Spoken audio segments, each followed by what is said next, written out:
Atomic science मेरे लिए आखिरत के अकीदे को बिलवास्ता तौर पर मजबूत बनाती है, क्योंकि ये हमें दिखाती है कि मादा रिसाइकलेबल है, ट्रेसेबल है और एनर्जी मैस तब्दील हो सकती है मगर फना नहीं होती।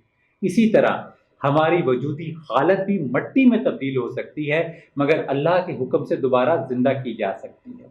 और अगर फिर से जी उठने की ताकत पर गौर करें तो ये इंसानी फहम के लिए हैरत अंगेज है। लेकिन जब हम ये जानते हैं कि E = mc² के मुताबिक कितनी ज्यादा तवानाई एक छोटे से मैस में छुपी होती है, तो हमें समझ आता है कि अल्लाह रब्बुल इज्जत के लिए कोई फिजिकल लिमिट रुकावट नहीं। अगर इंसान मैटर को एनर्जी में, फिर एनर्जी को मैटर में वापस बदलने का तरीका सीख ले, जैसा कि साइंस फिक्शन फिल्मों में टेलीपोर्टेशन होता है, तो हम इसे तकरीबन खुदाई ताकत समझेंगे। तो अल्लाह सुब्हानहू व तआला के लिए तमाम इंसानों को हर जमाने से उठाकर दोबारा पैदा करना कोई दुश्वार काम नहीं।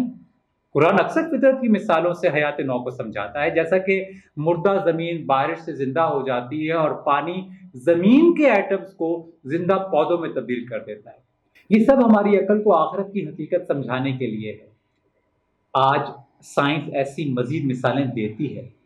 अगर चंद एटम्स को तोड़कर एक शहर तबाह किया जा सकता है, तो तमाम एटम्स के रब की ताकत का क्या कहना।